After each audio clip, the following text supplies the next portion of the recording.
I want to be the the loving mother of weird cinema. You know, where it's I don't know, we all need we all need earned praise, you know. Uh we all need someone that says, "Hey, I mean, you're good enough." Especially us oddball filmmakers that you know we don't necessarily fit into a square peg. Um, we need somebody at we at least need some level of acknowledgement. And I mean, it's the classic treat others how you want to be treated. And I mean, I submit to these film festivals and you get back form letters. Did you watch it? You know, like, and I assume a lot of times they do, and there's some that are scams. Um, but what really we need is, and this is, it's tough calling it a selling point when no one really knows who you are, but you're not dealing with a company or a concept. You're dealing with me, and I'm going to say, uh, I'm going to talk to you like a human being. So when I started the festival, it was a big, like, I feel like when I did Ode to the Will of Christ, um, all things considered, no budget, silent film, black and white, a lot of text, you know. Um, it did get more success than I was initially thinking, but there wasn't really like I'd get awards for editing, you know, which is awesome. Thank you. You know, but there wasn't really that area that could say Maximilian and Benjamin are great artists, you know. Like there's these little side pieces here and there, but there's not really that thing that spotlights all these unique and different filmmakers, at least that I could see. Um, so I mean, Octopus Marquee is just a big, it's a big thank you and a big passion project to, I want cinema to be treated the way music is. So many times you can have indie bands. So many times you can have people doing these abstract, unique things with different instruments and stuff, and it just gets praised and loved. But with cinema, when you do something a little different, okay, you're trying too hard. Okay, you're just trying to be different, or you're not gonna make it. It's like, what does make it? A friend of mine that I met through the fest, and I'll keep the specifics private, but I reposted it so you can, or story shared it, so you can see it on my Instagram. But basically, someone that's a little bit further along told them, "You're not going to make it because you're doing stuff that's different," and we've all experienced that. At least I have. And it's like, what does make it mean? Does it mean spending less time with my family? Does it mean making stuff I don't want to make? Like if I wanted to make a lot of money with video where I'm at, it's like I'm gonna do a bunch of like wedding videos. No. You know, like I just I want to treat cinema the same way we praise painters, the same way we praise musicians, the same way that a sculpture does something where they make a sculpture and the head's over here. Oh, that's so cool. It's deep. It's, you know, all this. And I'm not mocking that in that way. I'm mocking that people feel the need to put cinema in a pigeonhole of what it's supposed to be. Uh, so that's, I mean, it's not the biggest festival in the world. Um, it's like it respectfully, it is what it is, right? But I'm honored and touched that I have had a lot of people reach out to me thanking me that I haven't had a festival put this much time and energy into saying why my films are great. And again, I won't say any names, but I know a few people that they said they had to they had to do take a long break from making films. I mean, if they're like us, and this is the best and maybe only form of expression that we feel we can tell ourselves to the world, and you got to quit that because no one respects or values that you're unique. Like that's Yeah. not a world I want to live in, Yeah. you know? So even if I can only highlight maybe 100 or 80 or 60 unique artists that maybe they're making traditional cinema, but they're doing it with such a low budget. Maybe they're doing something abstract and unique that, oh, I didn't think of this way, or oh, this is a pacing I that feels like that individual. That's kind of my goal. Um, so to tie it back to your original with Minnesota and stuff like that, I just think like you had that joke I think before we recorded where uh, the world is getting smaller. It really is, you know. Like here I am talking to two people from Cork, Ireland, and I'm at a brewery in I think this is either Glen Lake or Hopkins, Minnesota. You know, I look at Octopus Marquee as less of an event, a singular 5 day a year event or four or whatever, and more. This is a community. This is a loosely associated group of people that hopefully we're all going to support each other.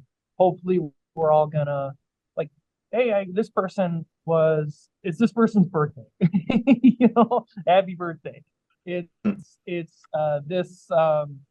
this person has this film coming out that's going to be screening in, you know, Albania.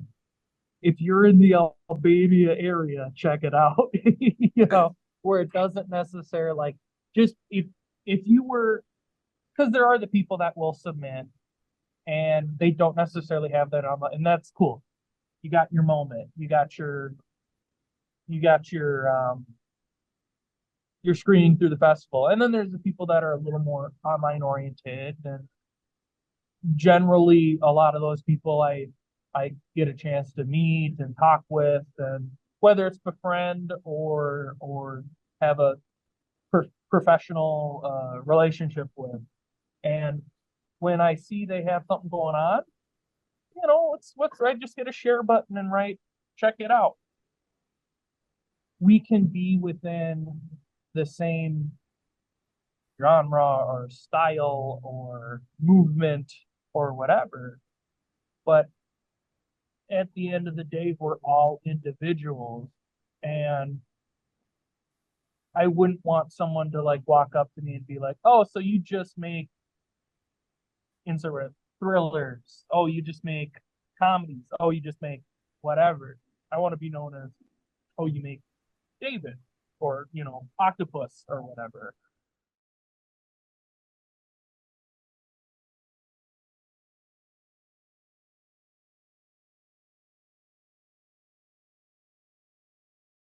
When I was really little, you know, like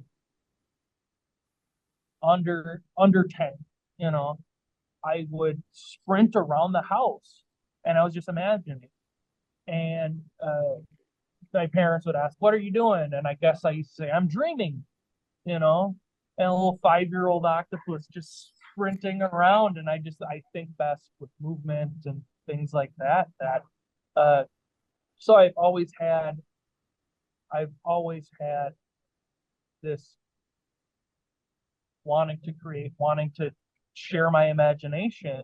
And through my love of cinema and art, I found that at least for me, that's the best way I can express what's going on in my soul.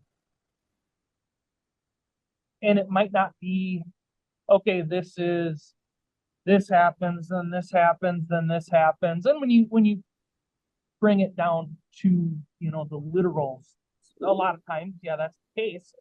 But being able to express it in a different way, I felt like I needed to do that. That's the one outlet I have. Because if you can't necessarily, maybe my communication's poor, but I couldn't write down what I want to look because so much of it is visual, so much of it is sound or lack of sound, so much of it is Tarkovsky used the term um, sculpting in time, where cinema is very much, it's not just the story, it's the experience of all these images or all these pieces that you experience this whole thing.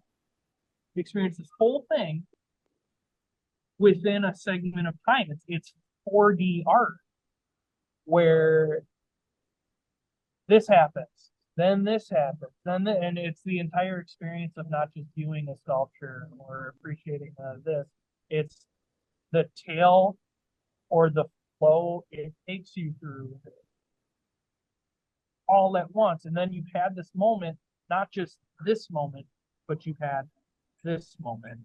Essentially, I needed to create, but I had, and I still do have a lot of self-doubt, a lot of anxiety, a lot of, I was when I started to try to do Ode to the Will of Christ, trying to explain it to people, and people with that, like, they're trying to be supportive, but you just like see their like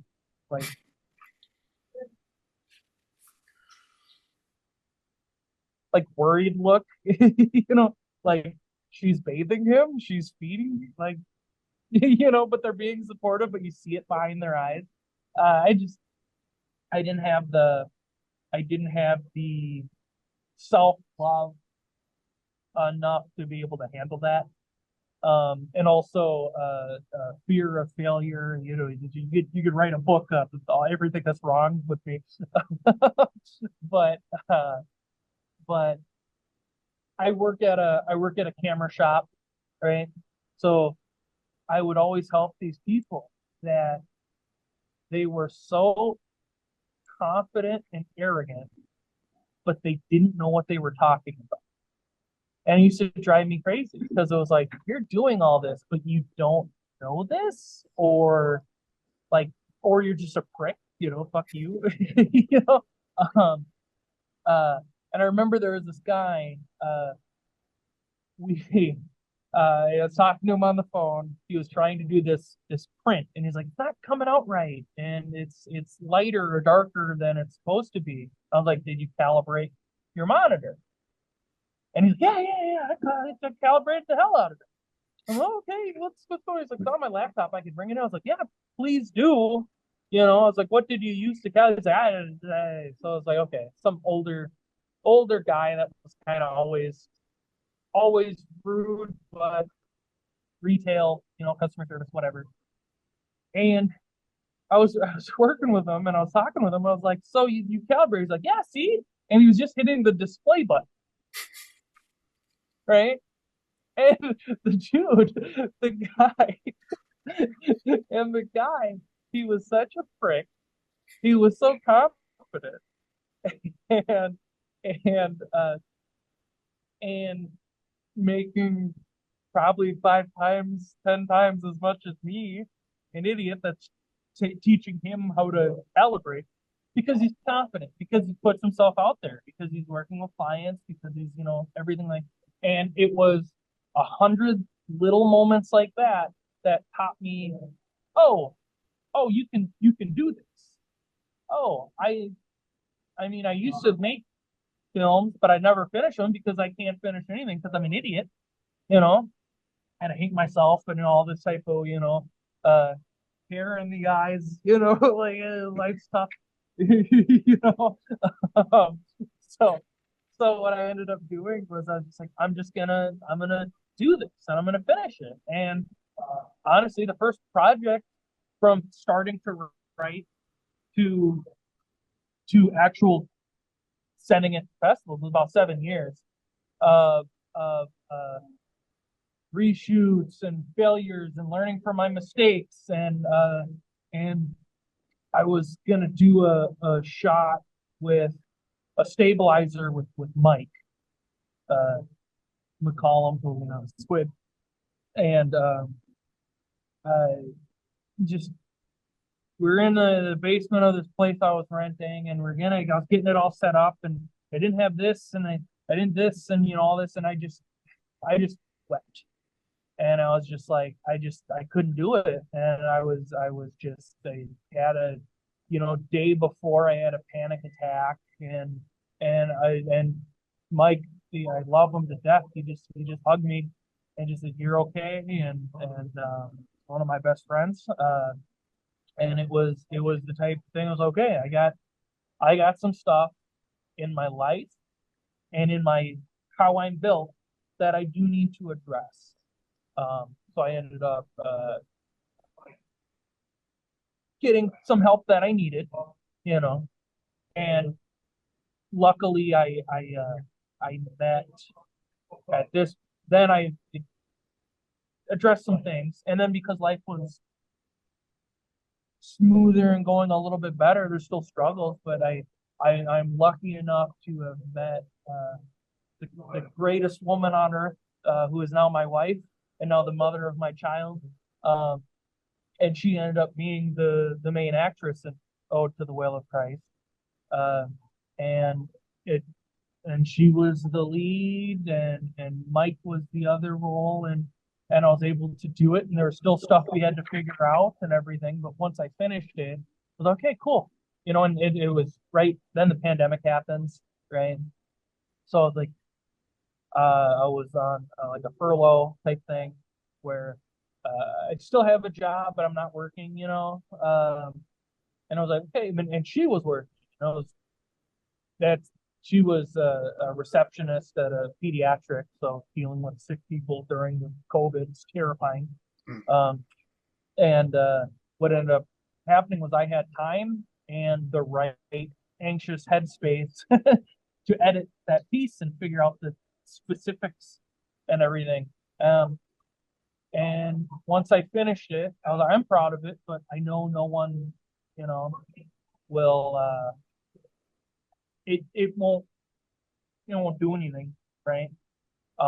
And when I got into, you know, the first festival and then another festival, and I was like, oh, this is possible, you know. Okay. Uh I'm gonna keep doing this, you know. It doesn't because I'm lucky where I have the connection with a camera shop, I can get equipment, you know, somewhat affordably.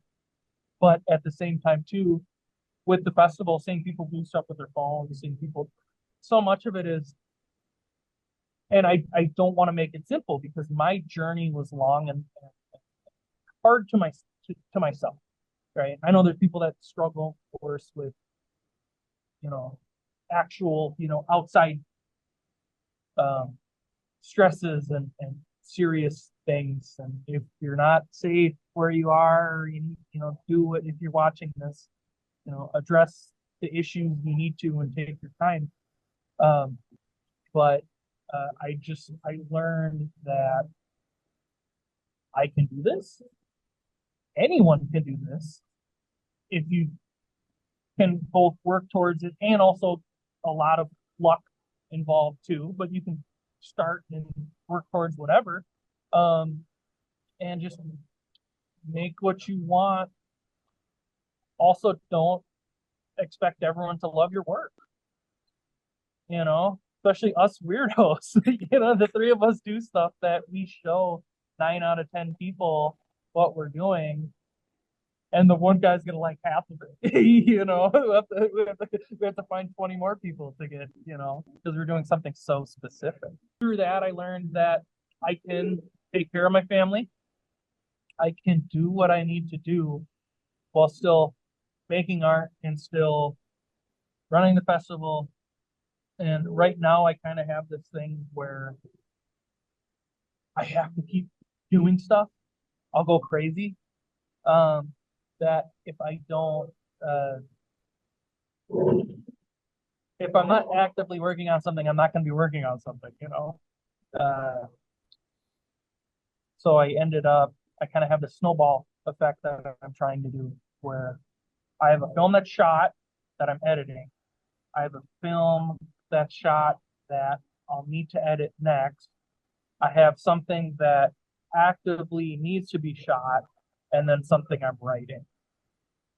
You know, so right now I have the that's going to be in CineSalon. Cicada, I love you. Cicada's too late to win and other things, and also the Sublime Hubris, and those are finished this year. And then I'm actively, editing. Complete. I'm very close to being done with it. I mean, you always say that, and it's like, oh, I hate this. Let me sit on it for a while, you know. Um, uh, Sisyphus and the Abraham, and that is meditation on the absurd, uh, loosely inspired by Camus and Kierkegaard.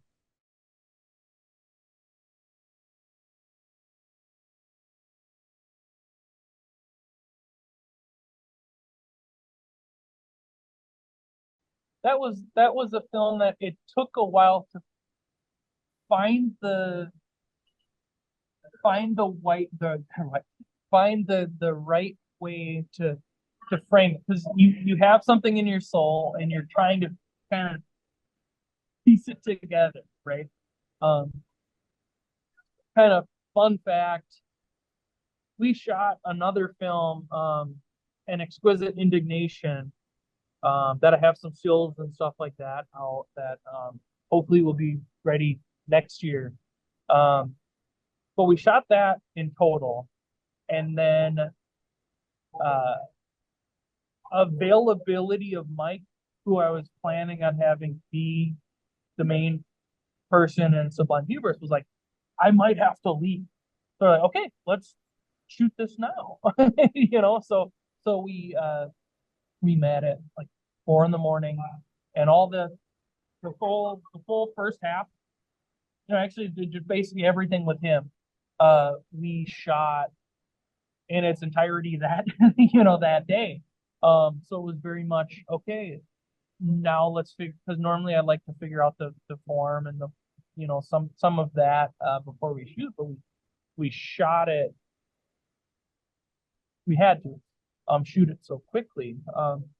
And what I really wanted was us to be isolated on this individual and him looking outward and essentially judging and condemning everything he sees. But we don't experience that outside of the two main other characters, right? That the store shop owner and his warrior, right? And it was this concept of, I don't want to see anyone else, but I want him to comment and describe what he's essentially seeing. So we're really zoned in on this individual and the other individuals involved in the actual film. Uh, I wanted to have that. I'm using mundane not in a negative way, but in a loving way. um, like I want that feeling of where you're getting that repetition of the droning noise and stuff like that. So you're really eased in and looking at this story and this concept and these individuals and feeling like I'm in somewhat of a trance, experiencing he's experiencing. And then it almost forces the viewer to really pay attention, but also feel what they're feeling. Feel what's being said, feel what's being experienced. I make stuff with an idea of at least a duality of meaning and feeling, that I don't want to shove my ideas or my vision down people's throats. I want to have it be, I express myself in a way that if you take this out of it, you're not wrong. It wasn't necessarily like someone watched Ode to the Will of Christ, and he said, I really felt like it was about sobriety, and that was never anything that I necessarily I intended to struggle, but that was something that individual was struggling with. So that resonated with them, and I'm somewhat proud of that fact. But with Sublime Hubris, I was really afraid of, when someone makes like an edgy movie and it's like, yeah, take that, the man, I respect it or whatever. But I didn't want this to necessarily be like, oh, this guy that does this heinous, violent thing or manipulates others to do these terrible things. I don't want him to be the ultimate good guy, you know? So I really wanted there to be this feeling of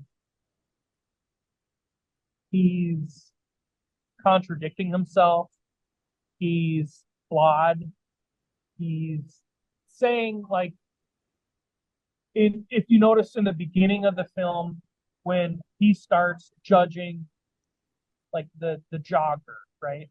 All the stuff we see, which is just him, but all the stuff we see with the jogger specifically, oh, their shoes are nice and her outfit's well made and her hair's done and she's just doing it to be seen. And then by the end of the film, when it's all black and he's so deep into his own hatred and his own bullshit, oh, she's so dirty and oh, she's just doing it so she's working harder and she thinks she's better than everybody. It's not literally said, but the implication is he's looking at the same person, seeing the opposite thing, and he has the same level of negativity.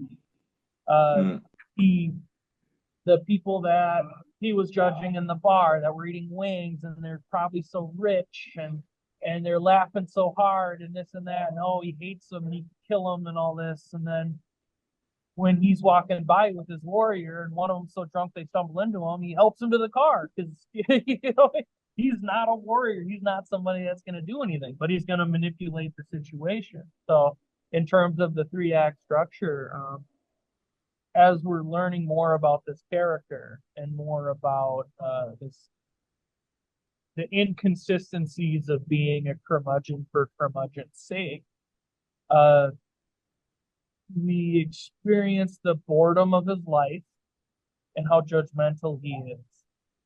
And then he finally has a mission that his anger and his whatever jumps to the point of dangerous extremism.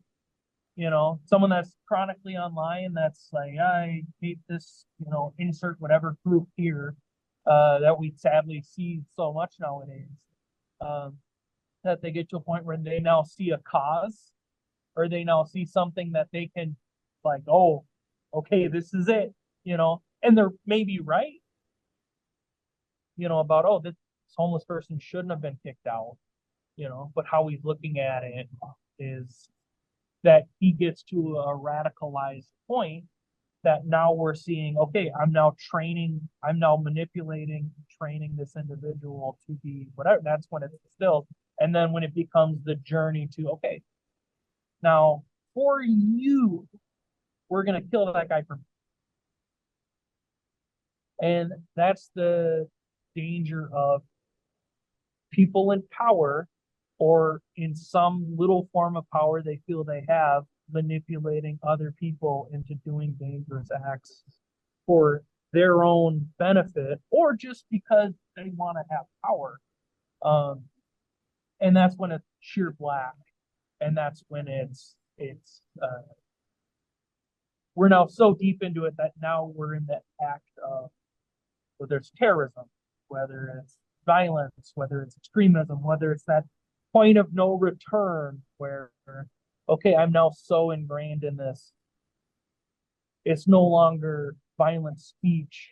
It's about to be action. And then, I mean, this will play after, so everyone that's watching this, it's like you've seen the film. It doesn't work out. And then we see him for the coward that he is, where he runs away. His warrior is killed. He runs away, and he calls the police. You know, and nothing bad happens to him.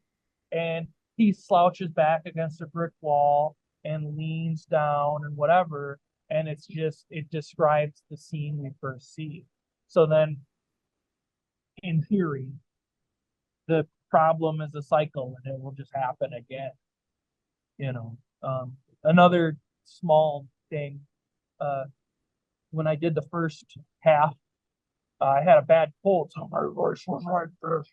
You know, if you notice, and this was kind of a choice, was that as the film continued, my voice slowly becomes more like, or Mike's voice, but I did the voice, right? Slowly becomes going from this to I'm gonna kill that guy. You know, that we kind of see him for him and him for, you know, what less of this mythic, cool, leaning against a brick wall figure, and more just like, oh, you're a violent piece of shit.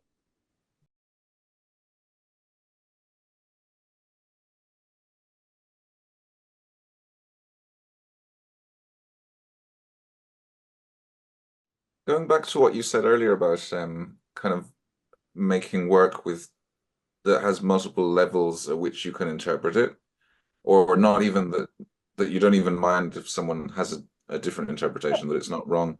I kind of find it interesting about long shots or looped sounds, and or like in Cicada, I Love You, where it's like maybe the same shot but slightly different.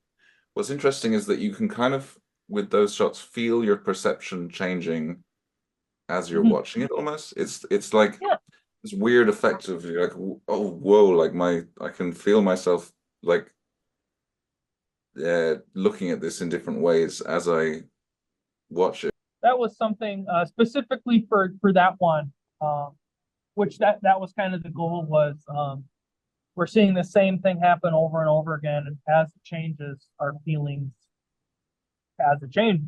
What does that imply? What does that mean? And how does that make us feel? And then repetition to the point of so much that it's overlapping.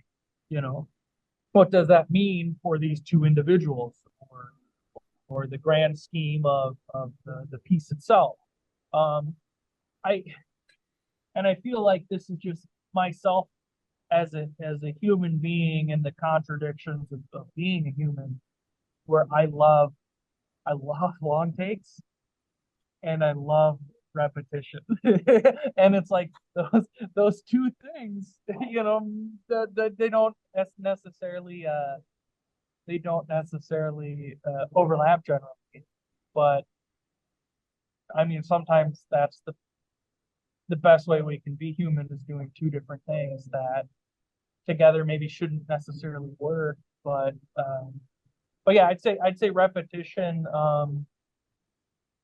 I don't want to say inadvertently, because I'm doing it, you know, and I recognize it, but just in terms of not doing it to do it, but doing it because I need to, or it's part of me. Uh, is you look at a lot of my films, Ode to the Will of Christ, you're going through that same day essentially, right? And it's slightly different. It's okay, and I love you. Um, you're seeing the same thing over and over and over again, and things either slightly changing or overlapping, whatever. Sublime Hubris, you're getting that repetition of sound, noise, and what it's doing to us while you're seeing these longer takes. Uh, uh, the films that aren't out yet, so I won't go too into the plot or anything, but um,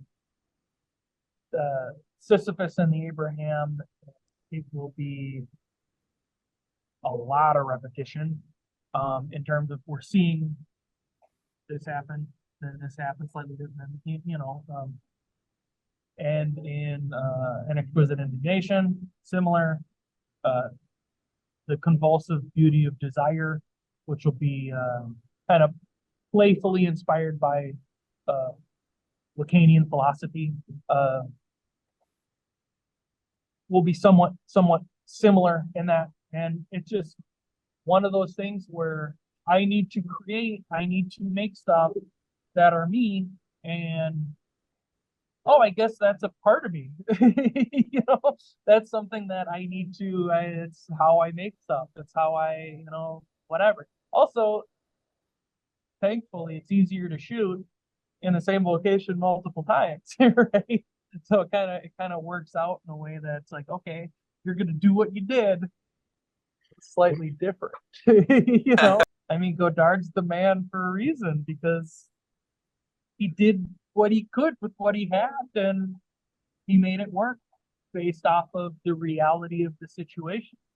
And him doing the jump test changed the game, right? And it was just him shortening. It was him, whatever. Then keep changing things, but still doing it in a way where it's still yourself. I like the idea of cinematic authors. You see a Tarkovsky. If you don't know it's a Tarkovsky, you know it's Tarkovsky. You see Godard, you know it's Godard. Even you see a Seth Rogen, you know a Seth Rogen.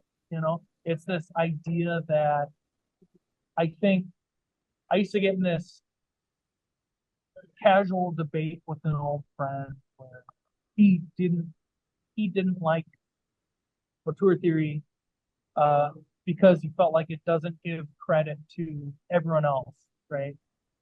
Uh, which I respect, but I still look at it like there is still generally a singular or a combination of voices that you see something and you be like, oh, this is like their work. I think Bella Tarr does a fabulous job at, you can tell it's a Bella Tarr film, but in interviews, and he rarely does, but he's very open with, well, Bella Tarr is me, but it's also, the cinematographer that I love. It's also my wife editing. It's also this person that does the score. And I'm generally working off of a book from this writer. And so when you're watching one of my films, I mean, some things are changing because of whatever, but I like Ode to the Will of Christ, and the Sublime Hubris. As I was working on the script, I'm calling Mike and I'm talking with Mike, and or we go out to a bar or something and we're just talking concepts and hey, how do you feel about this? And hey, how do you feel about that? And I feel like in terms of literal camera work, in terms of okay, this shutter speed, this and stuff like that, I feel like Ryan's better than I am. So I usually like him being the camera guy. Now, due to physical issues and stuff like that, sometimes we have to mix it up and change it. On Sisyphus and the Abraham, and seeing that I'm someone acting in, I am Sisyphus. But this, it's this idea that, let me do that again. I'm Sisyphus. How's that going? There you go. So so essentially, we have this. There is a scene where I'm climbing up a hill, right, pushing this imaginary boulder, falling down, getting back up, yada yada yada. You'll see it. I'll send you both it when I'm good. But I was like, I need someone that can do a good shot. Sam Parker, who did Vic, I think it was maybe in the second or third season, I think second season of the Octopus Marquee, uh, he was in town from he lives in Japan now, but he was in town for a few weeks. I was like, hey, are you able to do this skill shot where you're balancing? It's going to be kind of at a weird time at night. Um, and he was someone that I trusted with it, and so he's the hill cinematographer, and his work with that singular shot is as much a part of the film as me. It's still it's still my voice in terms of how it's edited, how it's in, all of that. But for that singular shot, I couldn't have done it without him. You know, I still feel like I'm a cinematic author, but he is as much for that moment as I am.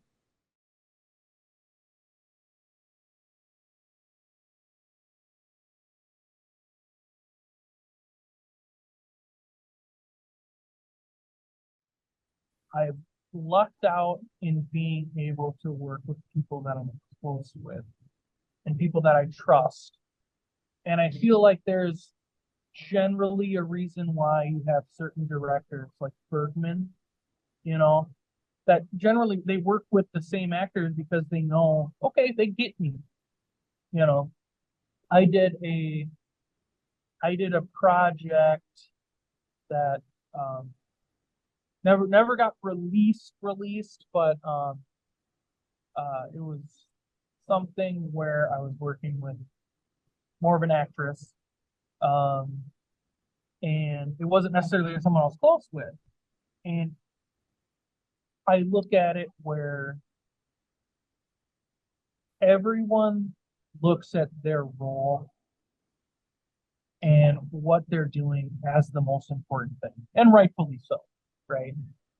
And with actors and actresses, a lot of times you get, well, I don't feel like my character would do this because as a writer director, I look at the films as it's this complete thing, right? From this point to this point, it's not a series of things, it's a singular piece.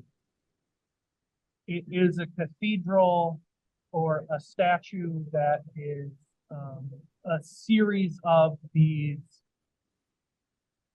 digital pieces or film pieces that is constructed in a way that makes a whole piece.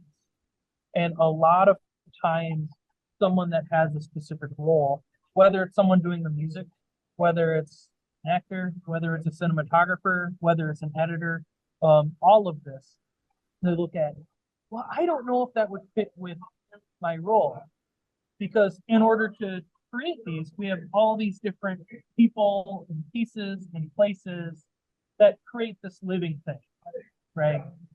So when I'm working with a performer that is not necessarily someone I'm already vibing with that can kind of roll with it, it's a combination of patience, don't get frustrated. Everyone's a human being. Everyone has a reason for whatever. I talk with a lot of different actors and stuff where the director's in charge and they're like, well, just do it this way, you'll see. And then it's like there's nothing fulfilling about what they're doing. So if someone's like, I don't know if my character will walk like this because this just happened and they're thinking of this, well, I'll have a conversation and I'll be like, you know, after Billy broke up with Tanya and you're seeing that now Tanya's going out with Jason and you feel bad for Billy. I mean, there's not really going to be that pep in your step. However, you know you're going to bump into Billy. So you're trying to keep this fake level of, hey, I don't really know what's going on, but I know it. And you need to be able to improvise in the spot and be able to answer a question you didn't see coming, but also get them to see what you're trying to do. And there are times you do compromise, right? Because if someone makes a great point, and it's like, yeah, What is that? You know, and it's like, okay, we'll make it work. Or you do two shots, you know, and you use what you want, you know. But it you want people to feel heard because they're taking the time to make your dream happen. To, when you're in our position and we're not necessarily working with big studios or stuff like that, we get to kind of, it's a smaller pool, but we get to choose our crew. And you kind of want, if you can, not hire someone you don't think, or work with someone, or whatever the term you want to use.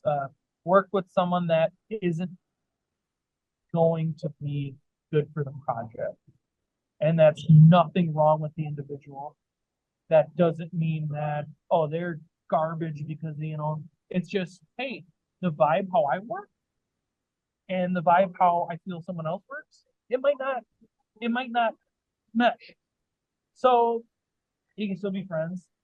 You can still work on other projects. I can still work on their project, but I know it's just not gonna work, you know? So, and the other thing too is, as we're imagining and as we're forming these films, you know, I work with Mike so many times, and if I know Mike is gonna be the guy, I'm gonna do what I know he can do.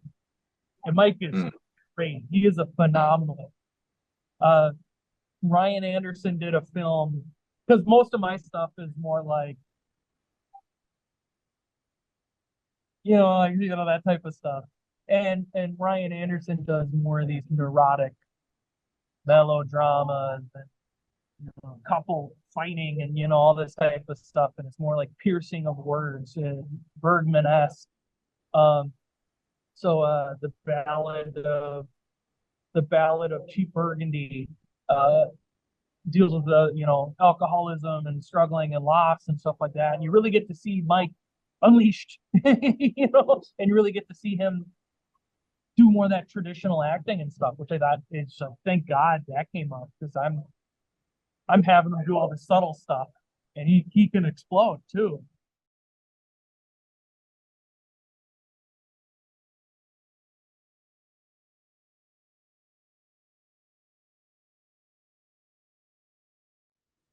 In a figurative um in a figurative way. The moment a film is released and it's out and it's seen, it's no longer mine, where it's now living in the hearts of all these people in mind. Uh, if I can make something that sticks with someone where they can ponder it, even if, whether it's let's say, a failure on my part, or whether it's a vague success, however you want to look at it. Uh, I think that's good. That's good for cinema. That's good for art in general. Uh, I remember seeing I don't know the word for it, but one of those photography artworks where it's a picture, picture, picture, picture, picture, like not necessarily a collage, because they're all rectangular shapes, right? And it's creating the scene, but all the cameras were slightly different. So your mind's piecing everything essentially together. Um, and I remember seeing it, and I still think about it. I think about, okay, the angle of this, and it's something that lived in me after experiencing this, and what I was taking out of it, or the feeling that I was getting from it, maybe wasn't what uh, Cynthia Soto, I believe her name is, and I apologize if I'm saying the last name. But it's something I still think about. Really, a lot of these art pieces and a lot of films, my mind will go back to, okay, how did they do that? Or not necessarily, I don't want to say what were they saying, but what am I interpreting, or more important, feeling from what was said, shown. Uh, so I hope that the pieces and the films and the things I say uh, can live on and become a part of somebody else's experience more so than just the piece itself, whether it was what I intended to or not.